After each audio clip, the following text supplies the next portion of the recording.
everybody, Mr. Traveler here, and welcome to Hot Topics.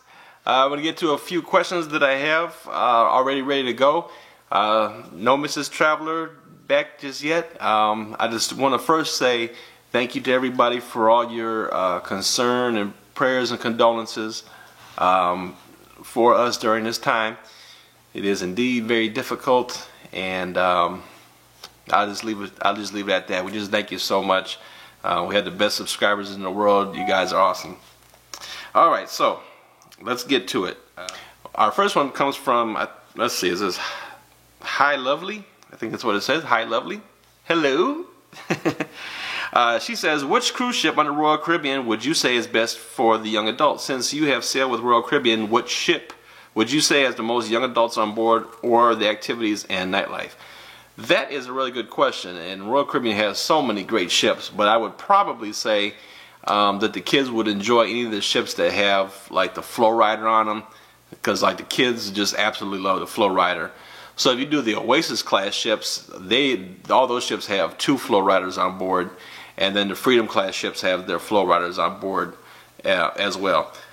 So I would say any of those ships. If I had to narrow it down to one, I would say, you know, the Oasis class, either Oasis, the Allure, or Harmony. They're all pretty much the same. They have some subtle differences on the ship, but they have the main things as far as the clubs, the activities, the Flow Riders, the rock climbing wall. There's just a ton of stuff for the kids to do on those ships. So that's my recommendation. And when we were on there, those kids were having a blast. So anyway, thank you for the question. Next one comes from Kristen Clark. Kristen Clark.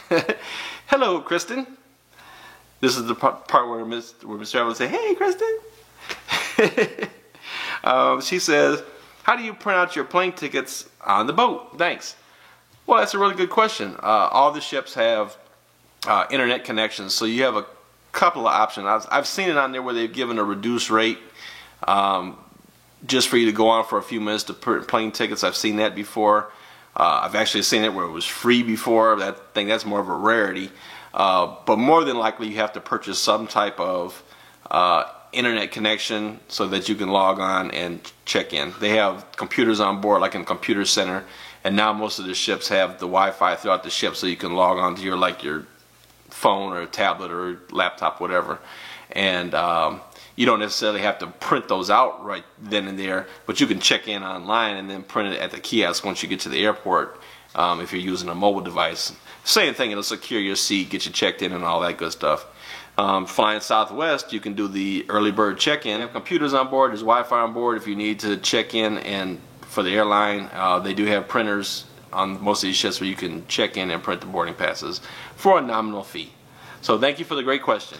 This one is more of a comment. This one is from Diane Peacock, and this was in response to our Disney story the other day when we were explaining the Disney app and the bands. And she says, so basically Disney puts your fingerprint on file. It is a bit intrusive. And I do agree with you on that. And that's kind of like my biggest thing with them is that they have our fingerprint. I really don't like that at all. I'll just be very frank with you. But it kind of is what it is. Even if you don't have the Magic Band or the app and all that stuff, even if you buy a Disney ticket, you have to put your fingerprint on there. That's how they uniquely identify you. I don't know if there's a workaround with that. If you tell them, hey, I'm not comfortable giving you my fingerprint, I'm sure there probably is. I just don't know what that is at this time. But yeah, they've had, Disney's had so many problems with people selling unused tickets or fake tickets and things like that they went to the biometrics to help prevent theft. Basically is what it boils down to. Unfortunately, we live in a society where people are looking for something for nothing, and the rest of us have to pay the cost. Thank you so much for the comment, Diane. Okay, and my last one is from Bridget Salazar Coleman. Hello, Bridget. Bridget says, good morning. I wanted to ask if you have any videos on Bermuda on your YouTube channel. Now, the answer to that question is no, I do not. But I have a very good advocate in here. I have a client who's just the best from Connecticut. Her name is Cheryl. And she books cruises with us all the time. But she went to Bermuda. As a matter of fact, she booked another cruise going back to Bermuda again. She liked it so much. But she sent me a lengthy email here, and I'll just kind of quickly go through it just to kind of give you an idea how much she liked it. She said, we loved the breakaway. We had a great time. The cabin was great. The food was excellent. This was the Norwegian breakaway. She said the pools were a bit crowded, which I did find that on the Escape also because they were kind of smaller. My son loved the water slide ropes course. Yes, they're awesome. And she says Bermuda is amazing. The water is so clear you can see the reefs when the ship is coming down the shipping lanes, and the pictures do it no justice. She said you pay US dollars, you get US dollars back, no questions asked.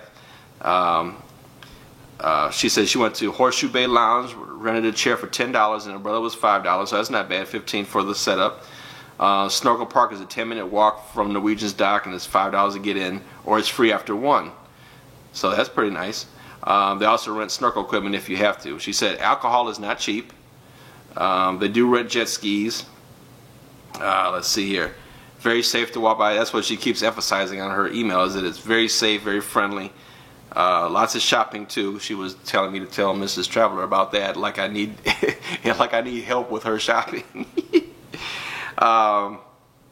Let's see. She said they drive on the left-hand side, so that was a little interesting to get used to. And this is one thing, and I did forget about this. The island does not have rental cars, and I believe this is the island where if you try to get a moped, you have to pass a road test or something to be able to drive a moped, if I'm not mistaken. I think I saw it on the Travel Channel. So you got to kind of get around with the either walking or cabs or excursions.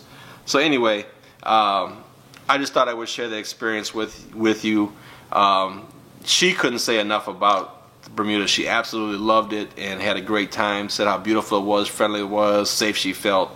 And in turn, she booked another trip and bringing a bunch of people else with her, going back to Bermuda because she liked it just that much. So if you're thinking about it, I say go for it. Mr. Traveler and I are definitely going to get there. It's on the radar.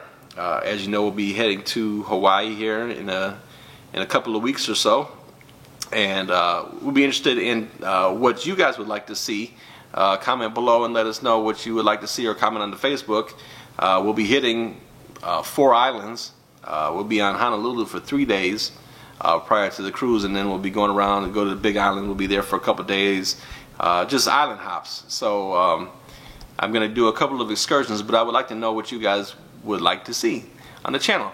So anyway, guys, I thank you so much. Again, thank you for all your care and concern with Mrs. Traveler and I and our family. And with that, indeed, life is short. Have fun. Bye, guys.